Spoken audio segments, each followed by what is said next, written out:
আজকে আমরা ক্লাস 11-এর সরল রেখার প্রথম চ্যাপ্টার নিয়ে আলোচনা করব। তো ক্লাস 9-10-এর দিকে আমরা লেখচিত্র পড়ে এসেছিলাম, ওখানে সরল রেখার কিছুটা কনসেপ্ট পেয়েছিলাম। তো আজকে আমরা সরল রেখা ইন ডিটেলস জানবো। সর্বপ্রথম সরল রেখা জানতে হলে সরল রেখা কাকে বলে ওর সংজ্ঞা নিয়ে আলোচনা করব। দেখো, সরল রেখা কাকে বলে বলছি, কোনো সমতলে অবস্থিত একটি চলমান বিন্দু কোনো অবস্থানের দিক পরিবর্তন না করে সঞ্চারিত হয়ে যে সহজ চিত্রণ গঠন করে তাকে বলা হয় সরল রেখা। তার মানে কি বলতে চাইছে, যদি একটা চলমান বিন্দু থাকে, বিন্দুটা ধরো চলমান বিন্দু, যদি কোনো পজিশনের দিক পরিবর্তন না করে চলতে থাকে, তার মানে যে চিত্রটা গঠন হবে সেটা হবে সরল রেখা। যদি দিক পরিবর্তন করে, ধরো এই অবধি গিয়ে দিক পরিবর্তন করলো, তার মানে হয়তো বেঁকে যেতে পারে, দিক পরিবর্তন করলেই তো বাঁকতে পারে, তো ওটা কিন্তু সরলরেখা হবে না। যদি চলমান বিন্দুটা যদি দিক পরিবর্তন না করে চলতে থাকে, তাহলে আমরা কি পাবো, একটা সরলরেখা পেয়ে থাকি।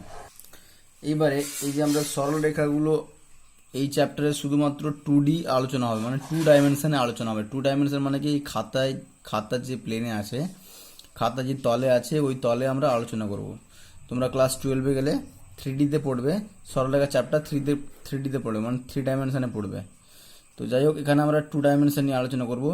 তো সর্বপ্রথম সরলরেখার আনতি আর প্রবণতা বা নতি সম্বন্ধে আলোচনা করব। আনতি কাকে বলে, একটা সরলরেখার আনতি কাকে বলে। দেখো, এখানে ছবিতে তোমরা দেখতে পাবে একটা সরলরেখা, ধরো এটা AB একটা সরলরেখা যদি হয়, তো এই সরলরেখাটা এক্স অক্ষের ধনাত্মক দিকে এক্স অক্ষের সঙ্গে যে কোণটা উৎপন্ন করছে, ওই কোণটা কি ধনাত্মক দিকে আমি মেজার করব, মানে অ্যান্টি ক্লকওয়াইজ ডিরেকশনে মেজার করলে যে অ্যাঙ্গেলটা পাবো, ওটাকে আমরা বলবো কি, যে আনতি। দেখো, এখানে একটা সরলরেখা ধরে সি আর ডি নাম দিলাম এর, তাহলে এই সরলরেখায় এক্স অক্ষের সঙ্গে অ্যাঙ্গেল করছে θ2, কিন্তু এই θ2 অ্যাঙ্গেলটা ডিরেকশনটা কোথায়, ক্লকওয়াইজ, ঘড়ির কাঁটা যেদিকে ঘোরে ওই দিকে, তার মানে এই অ্যাঙ্গেলটা হবে নেগেটিভ অ্যাঙ্গেল, ঋণাত্মক অ্যাঙ্গেল, আর θ1 হচ্ছে ধনাত্মক অ্যাঙ্গেল, তাই তো। এখানে লেখা আছে, দেখো θ1 ঋণাত্মক আনতি কোণ, আর θ2 হচ্ছে θ1 হচ্ছে ধনাত্মক আর θ2 হচ্ছে ঋণাত্মক, কারণ θ2 ডিরেকশনটা কোন দিকে, ঘড়ির কাঁটার দিকে, ক্লকওয়াইজ ডিরেকশনে। তার মানে আমরা থিটাকে বলবো কি, যে ওই সরলরেখার আনতি। যদি তোমাকে বলা হয় যে একটা সরলরেখার আনতি 45 ডিগ্রি, তার মানে তোমাকে বুঝতে হবে ওই সরলরেখাটা অ্যাঙ্গেলটা কি করেছে, এক্স অ্যাক্সিসের সঙ্গে 45 ডিগ্রি অ্যাঙ্গেল করেছে, এক্স অ্যাক্সিসের সঙ্গে, এক্স এর সঙ্গে, ঠিক আছে, অন্য কোনো অ্যাঙ্গেল নয়, মানে অন্য কোনো অ্যাক্সিস নয়, ওয়াই বা জেড, জেড এখানে আসবে না, ওয়াই নয়, এক্স এর সঙ্গে যতটা অ্যাঙ্গেল করবে তাকে বলবো আমরা আনতি। তো ওই যে অ্যাঙ্গেলটা পেলাম θ1 বা θ2 যাই পাই, তো ওর যদি ট্যানজেন্ট মানটা নেওয়া হয়, সেটা হবে কি, স্লোপ বা নতি। ওটাকে আমরা কি বলে থাকি, নতি বা স্লোপ বা গ্রেডিয়েন্ট, ওটাকে এম দ্বারা আমরা ডিনোট করে থাকি, এম দ্বারা ডিনোট করে থাকি। ওই থিটার ভ্যালুটা সাধারণত 0 থেকে 90 ডিগ্রি যদি হয়, তাহলে পজিটিভ দিয়ে থাকে ভ্যালু ট্যান থিটা, আর যদি মানে এম পজিটিভ হবে যদি থিটা 0 থেকে 90-র মধ্যে হয়, আর এম নেগেটিভ দেবে যদি থিটা 90 থেকে 180-র মধ্যে হয়, মানে 180-র মধ্যে হয়, 90 থেকে বড় হবে, 180 থেকে যদি ছোট হয়, তাহলে এম এর ভ্যালু বা ট্যান থিটার ভ্যালু কত হবে, নেগেটিভ হবে। এবারে এই নতি বা গ্রেডিয়েন্ট কি করে বের করব, একটা সরলরেখার নতি বা গ্রেডিয়েন্ট বের করতে হলে আমাকে সর্বপ্রথম দুটো পয়েন্ট পেতে হবে। যে সরলরেখাটা পাস করছে, ওই সরলরেখার উপর যেন দুটো পয়েন্ট আমি জানতে পারি। যদি দুটো পয়েন্ট জেনে যাই, তাহলে আমি ওর নতি বা গ্রেডিয়েন্ট বের করতে পারবো, মানে এই ট্যান থিটা বের করতে পারবো। এখান থেকে এম এর ভ্যালু কিভাবে বের করব, যদি ধরো এইটা একটা, এই ছবিতে দেখো এটা একটা সরলরেখা, এই সরলরেখার উপর এ একটা পয়েন্ট x1 y1 আর বি একটা পয়েন্ট x2 y2, তো এই পয়েন্টটা কার উপর আছে, সরলরেখার উপর আছে। তো আমি ফার্স্ট অফ অল কি করলাম, আমাকে বের করতে হবে কি, ট্যান থিটার ভ্যালু। তো এখানে যে অ্যাঙ্গেলটা ক্রিয়েট করছি, এটাকে ধরলাম আমি থিটা অ্যাঙ্গেল। এই অ্যাঙ্গেলটা যদি এখানে আমি ড্র করি, কারণ এই লাইনটা যে আমি ড্র করলাম প্যারালাল টু এক্স অ্যাক্সিস একটা লাইন ড্র করলাম এসি, আর এই লেন্থ যদি এটা x1 y1 পয়েন্ট হয়, তাহলে এই লেন্থটা কত হবে, y1 হবে। এখান থেকে x1 x বরাবর যাব, তারপর এখান থেকে y1, তার মানে x1 y1 পেলাম। তো এই x1 এই লেন্থটা হবে কত, x1, আর এই লেন্থটা কত হবে, y1। আচ্ছা, আর এই পয়েন্ট যদি x2 y2 হয়, তাহলে এখান থেকে এই লেন্থটা হবে x2, আর এখান থেকে এই লেন্থটা হবে y2। তো এখান থেকে এই লেন্থ যদি x2 হয় আর এখান থেকে এই লেন্থটা যদি x1 হয়, তাহলে এই ছোট্ট লেন্থটা কত হবে? x2 minus x1, x2 minus x1, এখানে যা দৈর্ঘ্য এখান থেকে একই দৈর্ঘ্য x2 মাইনাস x1। একইভাবে এই লেন্থটা কত? y1, আর এই লেন্থটাও ছিল y2, কারণ এখানকার কোঅর্ডিনেট কত? x2 y2। তো এটা যদি পুরোটা y2 হয় আর এখান থেকে এইটুকু অংশ যদি y1 হয়, তাহলে কত হবে? এখানে যে লেন্থ এই অবধি y1 হবে আর টোটালটা y2, তার মানে এখান থেকে এইটু কত হবে? y2 minus y1। তো পেয়ে গেলাম কি? এই লেন্থটা পেলাম x2 মাইনাস x1, এই লেন্থটা পেলাম y2 মাইনাস y1। আচ্ছা, তো ট্যান থিটা কি জানি আমরা? ট্যান থিটা জানি ভূমি বাই লম্ব বাই ভূমি। তো ভূমি কোনটা হয়? যার সঙ্গে থিটা থাকে। আর লম্ব কোনটা হয়? থিটার অপোজিট যে বাহুটা। তো সে একইভাবে ট্যান থিটা কি পাবো? বিসি, এই যে বিসি বাই এসি। তো বিসি বাই এসির ভ্যালু কত ছিল? y2 minus y1 by x2 minus. তো এটাই হবে তোমার গ্র্যাডিয়েন্ট বা নতি বা স্লোপ যাকে বলা হয়। ঠিক আছে। আর প্রবণতা বলছে কি, অ্যাকচুয়ালি এই যে প্রবণতা বা নতি পেলাম, ওটা হচ্ছে কি? ওটা হচ্ছে এই যে চেঞ্জ, কত চেঞ্জ হচ্ছে, যে y2 মাইনাস y1 চেঞ্জ হলো, এটা কোটি বলা হয়। এটা কি বলা হয়? এক্স অ্যাক্সিস, মানে আমরা যে সরলরেখা শিখেছিলাম লেখচিত্র, ওখানে এক্স এর ভ্যালুকে আমরা বলবো কি? এক্স এর ভ্যালুকে বলি আমরা ভুজ, তাই তো। আর ওয়াই এর ভ্যালু, এটাকে এক্স এর ভ্যালুকে বলি ভুজ আর ওয়াই এর ভ্যালুকে বলি কোটি, তাই তো। তো এটা কার ভ্যালু? ওয়াই এর ভ্যালুকে। তো এইবারে এই যে কোটির পরিবর্তনে হার এক্স এর সাপেক্ষে, ওটাই হচ্ছে কিন্তু তোমার গ্রেডিয়েন্ট বা নতি। দেখো এখানে y2 minus y1 by x2 minus x1, মানে x2 মাইনাস x1 পরিবর্তনে, মানে y এর x এর ভ্যালু যদি x2 থেকে x2 মাইনাস x1 পরিমাণ বৃদ্ধি পায়, তাহলে y এর ভ্যালু কত বৃদ্ধি পাবে? y2 minus y1। যাই হোক, তোমরা এটুকু মাথায় রাখবে, m equal to y2 minus y1 by x2 minus x1। আলাদাভাবে লেখা যায়, মানে জাস্ট এটাকে সামনে নিয়ে y1 মাইনাস y2 বা x1 মাইনাস x2। ঠিক আছে, এটাকেও এম আকারে লেখা যেতে পারে। মানে জাস্ট কি করলাম, এখান থেকে মাইনাস কমন নিলাম, এখান থেকে মাইনাস কমন নিলাম।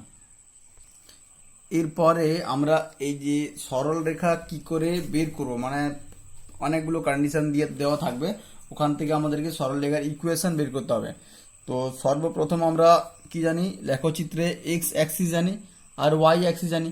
তো সর্বপ্রথম আমরা জানবো যে এক্স অ্যাক্সিসের ইকুয়েশন কত আর ওয়াই অ্যাক্সিসের ইকুয়েশন কত। এরাও তো একটা সরল রেখা। তো এই সরল রেখার ইকুয়েশন কত, এই সরল রেখার ইকুয়েশন কত। তো সর্বপ্রথম এক্স অক্ষের ইকুয়েশন দেখো। এক্স অক্ষের ইকুয়েশন বের করতে গিয়ে আমরা দেখব যে এক্স অক্ষের উপর যত পয়েন্ট আছে সবাই কিন্তু কোটির মানটা জিরো, মানে এখানে বলতে চাইছি কোটি মানে ওয়াই কোঅর্ডিনেটটা, ওয়াই কোঅর্ডিনেট। মানে এখানে দেখো যদি এটা 10 পয়েন্ট হবে, এটা ধরো 20, এমনি জাস্ট নর্মালি বললাম। এটা কত হবে? 30, 40, 50, এদিকে -10, -20, -30। তো আলটিমেটলি ওয়াইড যে পয়েন্টটা থাকবে সেটা কত হবে? সমস্ত জিরো। তাই এই লাইনের ইকুয়েশন হচ্ছে ওয়াই ইকুয়াল টু জিরো আমরা ধরে থাকি। একইভাবে এক্স এর ক্ষেত্রে কি হয়? এই যে অ্যাক্সিসটা আছে এর উপর যত পয়েন্ট আছে সবার কিন্তু এক্স এর ভ্যালু জিরো। এটা 0, 1, 0, 2, 0, 3, 0, 4।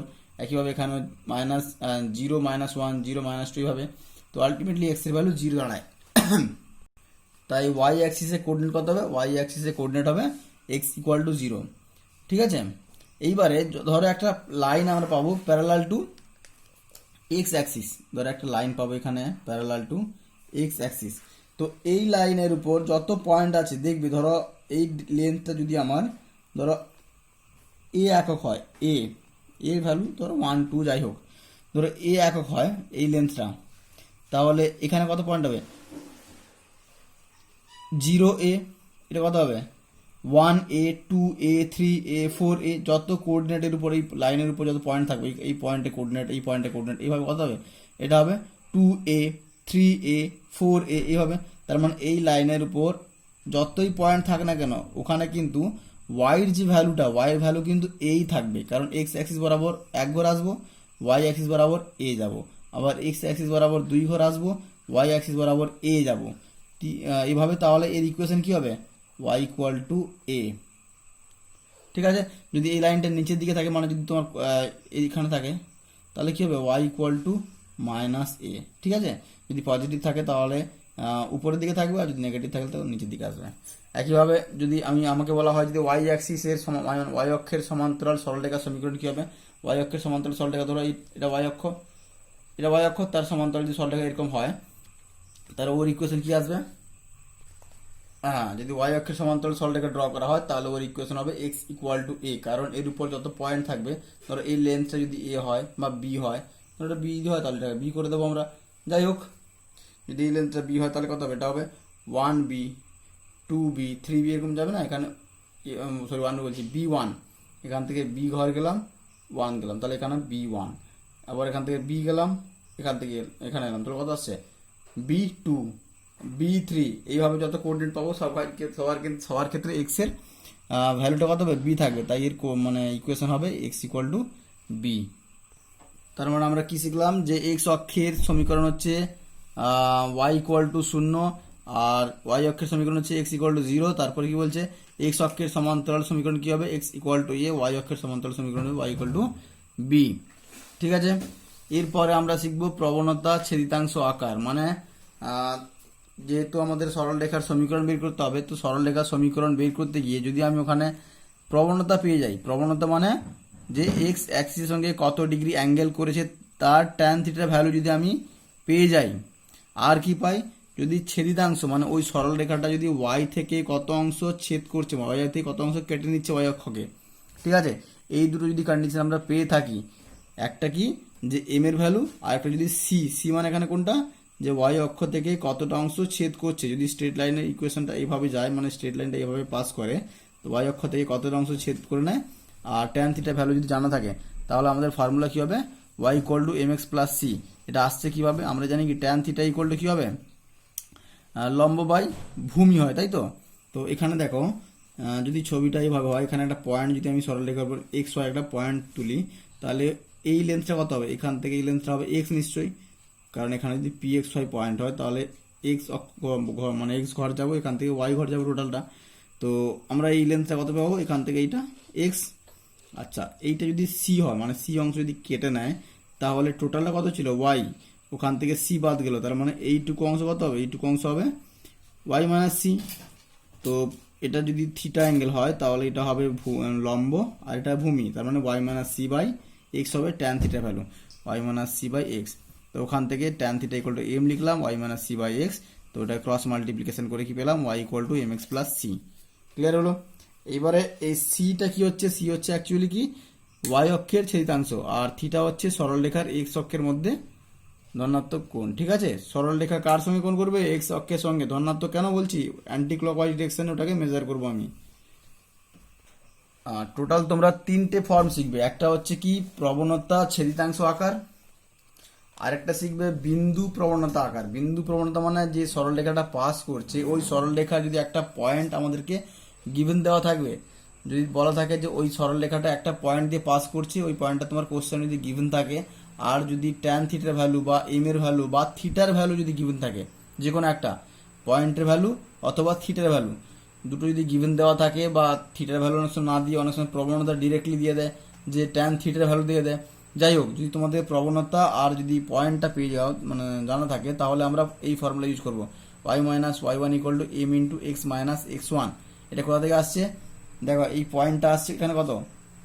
একটা জেনারেল পয়েন্ট ধরলাম আমি, কি সরলরেখার উপর একটা পয়েন্ট ধরলাম এক্স ওয়াই, ঠিক আছে, আর ওর ফিক্সড পয়েন্ট যেটা ছিল, ওই যে পয়েন্ট দিয়ে পাস করছে, ওটা ছিল এক্স ওয়ান ওয়াই ওয়ান। তো এইবারে এই এক্স ওয়ান ওয়াই ওয়ানের প্রবণতা আমরা ফার্স্টেই দেখে এলাম, যে দুটো পয়েন্ট যদি পেয়ে যাই তাহলে তার প্রবণতার ফর্মুলা কি ছিল? Y two minus Y one by X two minus X one. M equal to কি ছিল? একটু আগে যেটা শিখে এলাম আমরা,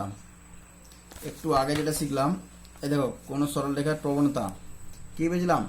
Y two minus Y one by X two minus X one, একটু আগে শিখেছিলাম। তো ওই জিনিসটা আমরা এখানে কাজে লাগাবো। এখানে কাজে লাগাতে গিয়ে দেখো কি আসে? Y minus Y one by X minus X one. কী করে পেলাম? এটা যদি তোমার ওয়াই টু হয়, মানে এটা সেকেন্ড পয়েন্ট, এটা ফার্স্ট পয়েন্ট যদি হয়, তাহলে কি হয়? ফার্স্টে Y two minus Y one X two minus X one, ঠিক আছে। ওটা লিখতে গিয়ে আমরা পেলাম কি? Y minus Y one by X minus X one. এখানে টু লিখিনি, কারণ যে কোনো তোমার টু থাক থ্রি থাক যাই থাক, এখানে ওয়াই আছে এক্স আছে, তাই ওয়াই এক্স লিখেছি, ঠিক আছে। এটা জেনারেল পয়েন্ট, তাই ওয়াই এক্স লিখেছি। যদি আমি এক্স ওয়ান ওয়াই ওয়ান লিখে দিই, তার মানে কি হবে? ওটা একটা পার্টিকুলার পয়েন্ট হয়ে যাচ্ছে। আর ওয়াই এক্স ওয়াই লিখেছি মানে কি? এক্স ওয়ান ওয়াই ওয়ান বা এক্স টু ওয়াই টু যদি লিখে দিই ওয়ান বা টু দিয়ে, তাহলে ওটা একটা পার্টিকুলার পয়েন্ট হয়ে যায়। আর যদি ওয়াই এক্স নর্মাল লিখি, তার মানে কি বুঝবো? ওটা জেনারেল পয়েন্ট, ওর ভ্যালু যা কিছু হতে পারে, ঠিক আছে। তো যাই হোক এম পেলাম কি Y minus Y one by X minus X one, ঠিক আছে। ওখান থেকে এটা ক্যালকুলেশন করলে মানে জাস্ট এই পয়েন্টটাকে ওদিকে পাঠিয়ে দিলে কি আসছে, Y minus Y one equal to M into X minus X one. এটাই হবে তোমার বিন্দু প্রবণতা আকার, মানে বিন্দু আর যদি প্রবণতা তোমার জানা থাকে একটা পয়েন্ট, আর যদি ট্যান থিটা ভ্যালু জানা থাকে তাহলে এই ফর্মুলা ইউজ করবো। আরেকটা কি আছে যে দুই বিন্দু আকার, মানে দুটো পয়েন্ট যদি জানা থাকে, যে স্ট্রেট লাইনটা পাস করছে, ধরো একটা স্ট্রেট লাইন পাস করছে এইভাবে, যদি দুটো পয়েন্ট তোমার জানা থাকে, এটাও জানা আছে এটাও জানা আছে, তাহলে এই ফর্মুলা ইউজ করব। ধরো জানা আছে কি, এটা আছে এক্স টু, ধরো এটা এক্স ওয়ান ওয়াই ওয়ান, এটা এক্স টু ওয়াই টু, ঠিক আছে। তাহলে এর এম এর ভ্যালু তোমার অলরেডি জানা আছে কি হবে, Y two minus Y one by X two minus X one. এটা এম এর ভ্যালু জানা আছে Y two minus Y one by X two minus X one. আর জাস্ট এখানে কি দেখলাম, ফর্মুলা কি ছিল, Y minus Y one equal to M into X minus X one. Just এই জায়গাটায় আমি এই ভ্যালুটা পুট করে দেবো, প্রবণতার ভ্যালুটা পুট করে দেবো, দিয়ে একই ইকুয়েশন পাবো। তার মানে কি হলো, যদি দুটো বিন্দু জানা থাকে তাহলে এই ফর্ম ইউজ করবো, যদি একটা বিন্দু আর এম এর ভ্যালু জানা থাকে তাহলে এই ফর্মুলা ইউজ করবো, আর যদি ছেদিতাংশ আর এম এর ভ্যালু জানা থাকে তাহলে এই ফর্মুলা ইউজ করবো। তিনটে ফর্মুলা শিখলাম, তিন জায়গায় তিন টাইপের, যা তোমাকে দেওয়া থাকে কোশ্চেনে সেই অনুযায়ী আমরা ইউজ করবো। এরপরে আরেকটা ফর্ম শিখবো যেটা হচ্ছে ছেদিতাংশ আকার। এটা খুবই ইম্পর্টেন্ট, কাজে লাগে খুবই।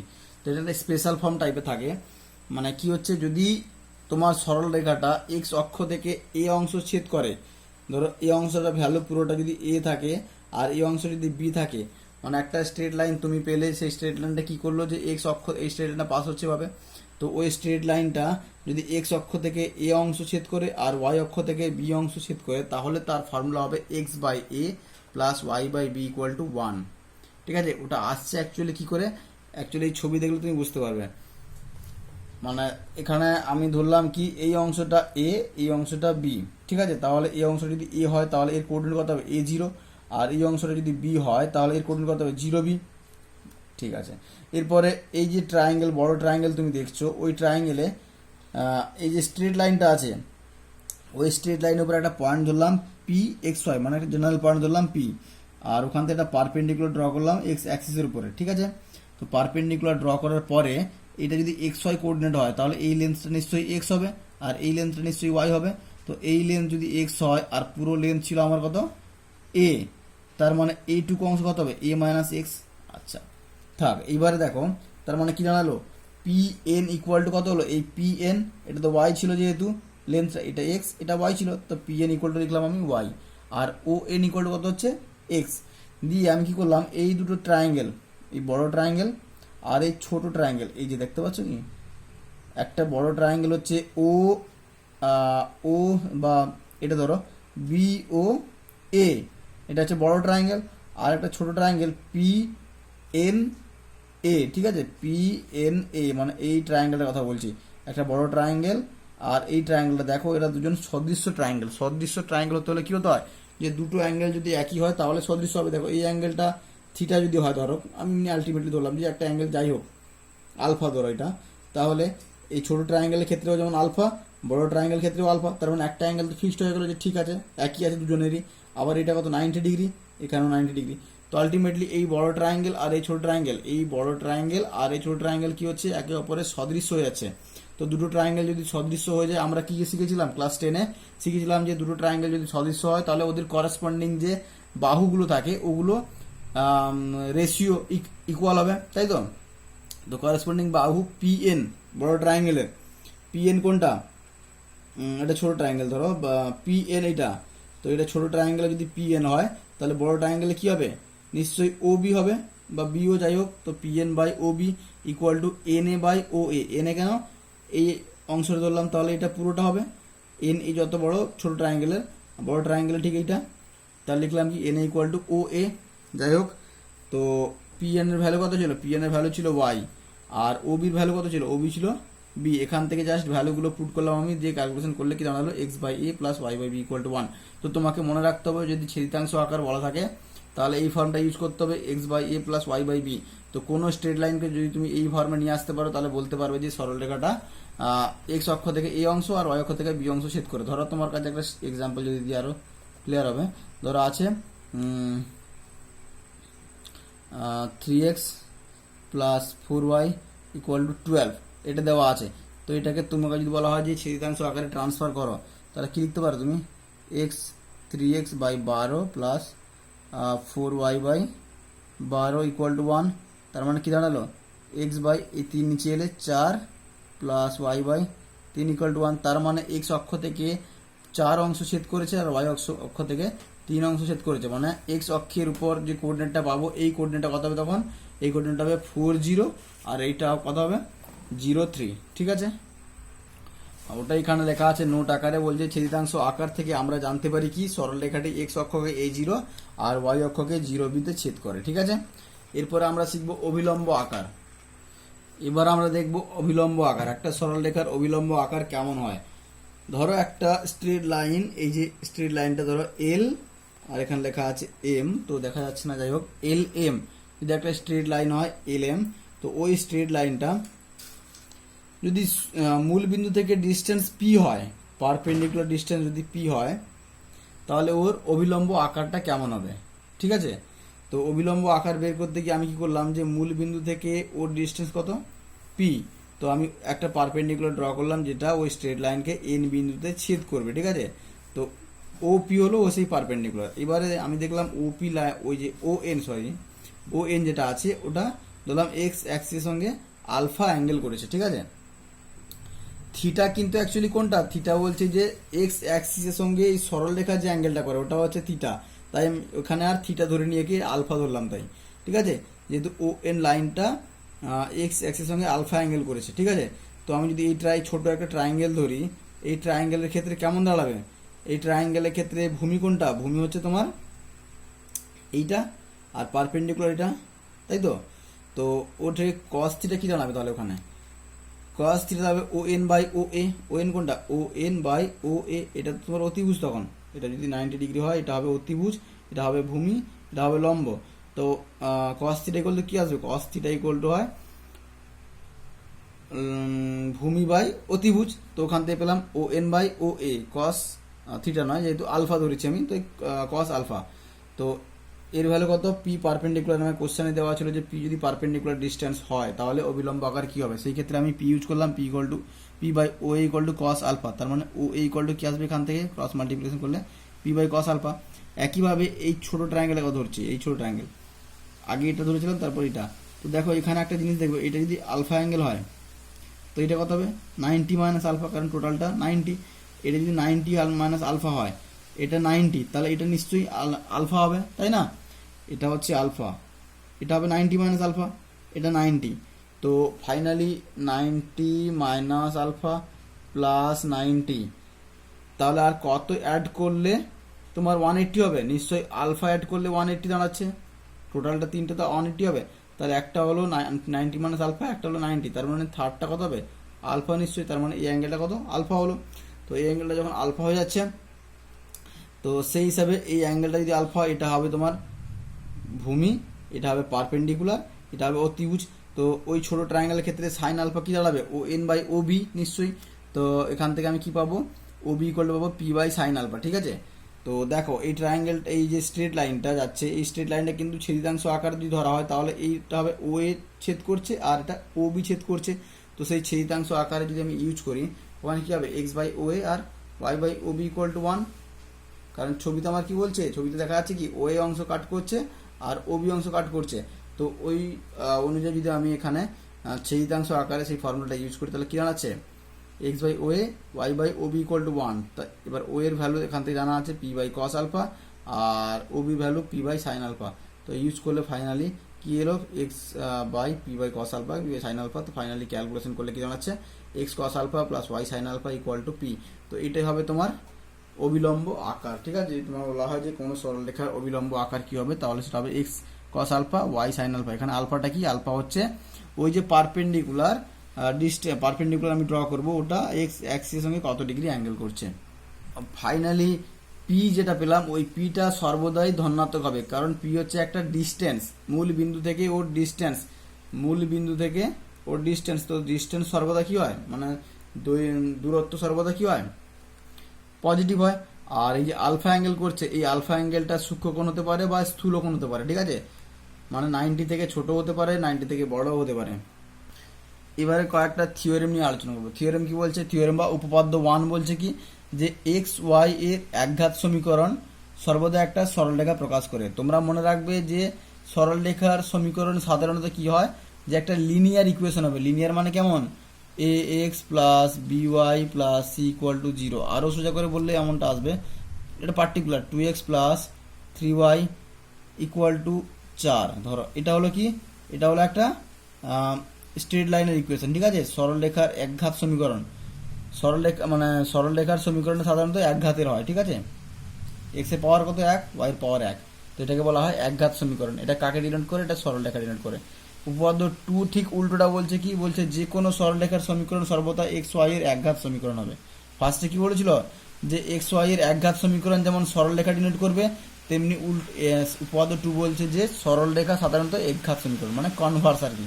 এটা যা বলছে ঠিক ওটা ঘুরিয়ে এই কথাটাই এখানে বলা হচ্ছে। বলছে যে কি এক্স ওয়াই এর একঘাত সমীকরণ কি করে, একটা সরলরেখাকে ডিনোট করে। আর এ বলছে যে সরলরেখা সাধারণত একঘাতযুক্ত হয়, ঠিক আছে। ওর প্রুফের প্রয়োজন নেই, তো জাস্ট মনে রাখবে এটা আর কি। এরপরে দেখো ছেদিতাংশ আকার। এই যে আমরা শিখলাম ছেদিতাংশ আকার, প্রবণতা আকার বা অন্যান্য কিছু শিখলাম, অভিলম্ব আকার। তো সেটা একটা স্ট্যান্ডার্ড ইকুয়েশন থেকে কিভাবে বের করব, মানে আমরা ক্যালকুলেশন করার প্রসেসটা শিখবো, যে কিভাবে আমরা ক্যালকুলেশন করব। এখানে কি আছে, X plus B Y plus C equal to zero, এটা তোমার জেনারেল ইকুয়েশন। সাধারণত এই টাইপের ইকুয়েশন তুমি পেয়ে থাকো, যে 3x plus 4y plus 5 equal to zero. তো এই ইকুয়েশন ধরো পেয়েছো তুমি, তো এই ইকুয়েশন থেকে তোমাকে যদি বলা হয় যে প্রবণতা, ধরো এই ইকুয়েশন থেকে বলা হলো যে এই ইকুয়েশন থেকে দেখে বলো যে এটা এক্স অক্ষ থেকে কত অংশ কেটেছে, সরি এক্স বলছি, ওয়াই অক্ষ থেকে কত অংশ কেটেছে আর এর প্রবণতা কত। তাহলে তুমি এই সরলরেখাটা যদি এই ফর্মে সাজাও, Y equal to M X plus C ফর্মে যদি সাজিয়ে দাও, তাহলে ওখান থেকে বলতে পারবে সি হচ্ছে ওর ছেদিতাংশ আর এম হচ্ছে কি ওর প্রবণতা। তো এটাকে সাজাতে হলে ফার্স্টে তোমাকে কী করতে হবে, এই ওয়াই 4yকে এক সাইডে রাখবে, কারণ Y equal to M X plus C করতে হলে বাকিগুলোকে ওদিকে নিয়ে যাবে, মাইনাস 3x মাইনাস 5। তারপর কি করলাম, ওয়াই ইকুয়াল টু কী পাবে, মাইনাস 3/5x মাইনাস 5/4, সরি 3/4 হবে এটা।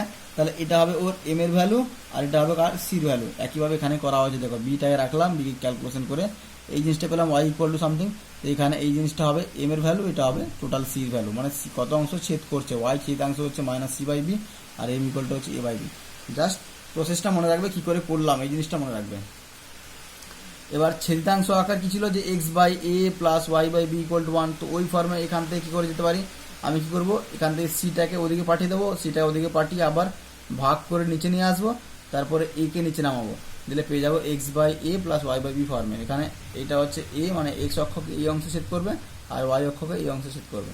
এবার অবিলম্ব আকার কী করে পাবো, একটা সরলরেখা দেওয়া আছে কি X plus B Y plus C equal to zero. ওই সরলরেখার যদি অবিলম্ব আকার কেমন হয়, একটা জেনারেল ফর্ম ছিল কি X plus B Y plus C equal to zero. তো এই ফর্ম থেকে তোমাকে অবিলম্ব আকারে যেতে হবে, কিন্তু তোমার আলফা ইউজ করা চলবে না। তো কি করবো আমি, ধরো তোমাকে কোশ্চেন বলে দিল যে X plus B Y plus C equal to zero, দিয়ে বলছে এর অবিলম্ব আকারে ট্রান্সফার করো, অথচ তোমাকে আলফাটা বলা হয়নি। তো তুমি কি করবে, তুমি জাস্ট ক্যালকুলেশন করে দেখো, এখানে করা হয়েছে minus A by root over A square plus B square X minus B by root over A square plus B square Y equal to C by alpha square আর A square plus B square. এখানে দেখো alpha কাজে লাগেনি।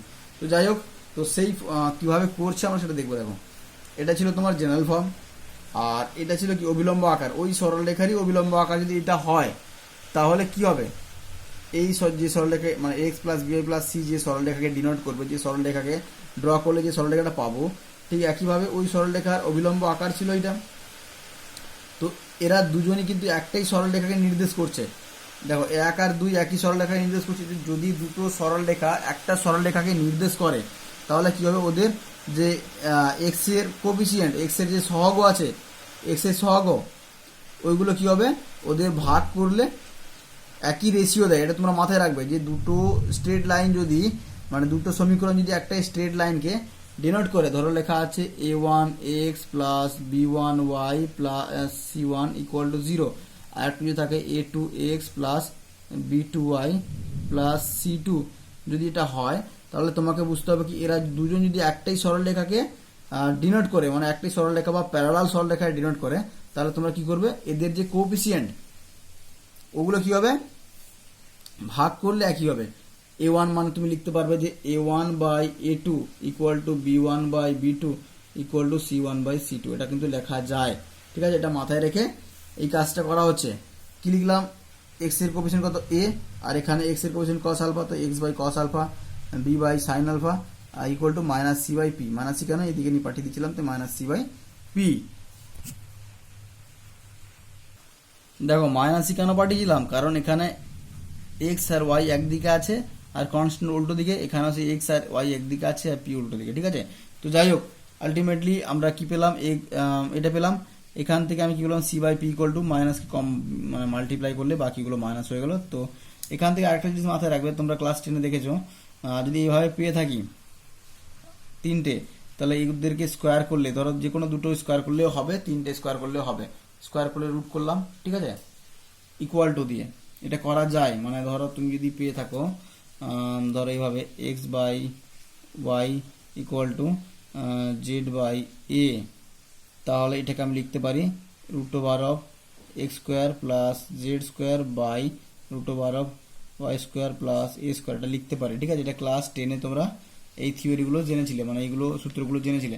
তো যাই হোক ওখান থেকে আমি লিখতে পারলাম a² + b² sin² alpha plus cos² alpha, তো sin² আলফা cos² আলফা 1 হয়ে যায়। তো ওখান থেকে আলটিমেটলি কি পাবো, √(a² + b², তো সেটাই পেলাম c/p equal to √(a² + b², আর তাহলে p ইকুয়াল টু কি পাবো, c/√(a² + b², আর cos আলফা ঠিক পাবো a/√(a² + b²। কেন, এই জিনিসটা ইকুয়াল টু এটা আসতো, তাই তো। তো এই জিনিসটার সঙ্গে এটা ইকুয়াল করলে কি আসবে, cos আলফা ইকুয়াল টু পাবো a² + b² minus a by, তাই তো। আচ্ছা এই ক্যালকুলেশন দেখে নাম করে দিচ্ছি একবার, -a/cos আলফা ইকুয়াল টু কি ছিল, পেয়েছিলাম √(a² + b²। তো এই জিনিসটাকে ওদিকে তুললে কি যাবে, cos alpha equal to just কোনাকুনি মাল্টিপ্লাই করে দিলাম, দিলে কি আসবে, ওটা উপরে চলে গেল, আর এদিকে আসলে -a/√(a² + b²। যাই হোক পেয়ে গেলে এটা। একইভাবে সাইন আলফা পেলাম -b/√(a² + b²। তো এই sine alpha, cos alpha, P এগুলোকে জাস্ট এখানে যদি আমি ইন্টারচেঞ্জ করি, মানে এই ভ্যালুগুলো ওখানে পুট করে দিই, তাহলে আমি পেয়ে যাবো x cos alpha y sin alpha equal to p এর অবিলম্ব আকার। ঠিক আছে, কাকে দিয়ে, আমার এই স্ট্রেট লাইন দিয়ে। ঠিক আছে, এখানে কোনো আলফার গল্প নেই। এরপরে ক্লাস 10-এও তোমরা লেখচিত্র পড়েছিলে, ওখানে ছিল কি, যে দুটো স্ট্রেট লাইন থাকবে, তাদের ছেদবিন্দুর স্থানাঙ্ক বের করো। তো ছেদবিন্দুর স্থানাঙ্ক কি হবে, দুটো স্ট্রেট লাইনের ছেদবিন্দুর স্থানাঙ্ক হবে আলটিমেটলি কোনটা, যে ওই দুটো স্ট্রেট লাইনকে যদি সমাধান করা হয়, ওই সমাধান করার পর যে এক্স আর ওয়াই এর ভ্যালু পেয়ে থাকি না, ওটাই হবে ওদের কোঅর্ডিনেট, মানে যেখানে ওরা ছেদ করছে, ছেদবিন্দুর স্থানাঙ্ক হবে ওই এক্স আর ওয়াই এর ভ্যালুটা। ঠিক আছে, মানে দুটো সরলরেখা তুমি যদি সমাধান করো, সমাধান করলে যে এক্স আর ওয়াই এর ভ্যালু পেয়ে থাকি, ওটাই হবে ওর স্থানাঙ্ক, ছেদবিন্দুর স্থানাঙ্ক। এবার বলছে দুটি সরলরেখা ছেদবিন্দুগামী একটা সরলরেখা সমীকরণ, মানে কি বলছো, মানে কি বলছে, যে দুটো সরলরেখা আছে, ধরো এটা একটা সরলরেখা আর একটা সরলরেখা এভাবে গেছে, তো এই দুটো সরলরেখার ছেদবিন্দু ধরো এটা, তো ওই ছেদবিন্দু যদি আরেকটা সরলরেখা পাস করে, তাহলে এই সরলরেখার ইকুয়েশন কি হবে, যে 3 নম্বর যে সরলরেখাটা ড্র করছি ওর ইকুয়েশন কি হবে, ওর ইকুয়েশন হবে ফার্স্ট যে সরলরেখাটা পেয়েছি 1 নম্বর ধরো এটা, তার আছে ধরো a1x + b1y + c1, আর সেকেন্ড ধরো এটা তার আছে a2x + b2y + c2। তো এই দুটো সরলরেখার ছেদবিন্দু দিয়ে পাস করছে 3 নম্বর সরলরেখা, তো ওর ইকুয়েশনটা কি দাঁড়াবে, ওর ইকুয়েশন দাঁড়াবে a1x + b1y + c1 প্লাস কে ইন্টু a2x + b2y + c2 = 0। এই কেটা কি, কে হচ্ছে যে কোনো একটা কনস্ট্যান্ট, তোমাদের কোশ্চেনে দেওয়া থাকবে দুটো সরলরেখা দিয়ে, তোমাকে ইউজ করতে হবে কি, ওই দুটো সরলরেখা দিয়ে পাস করছে, মানে ওই দুটো সরলরেখার ছেদবিন্দু দিয়ে পাস করছে।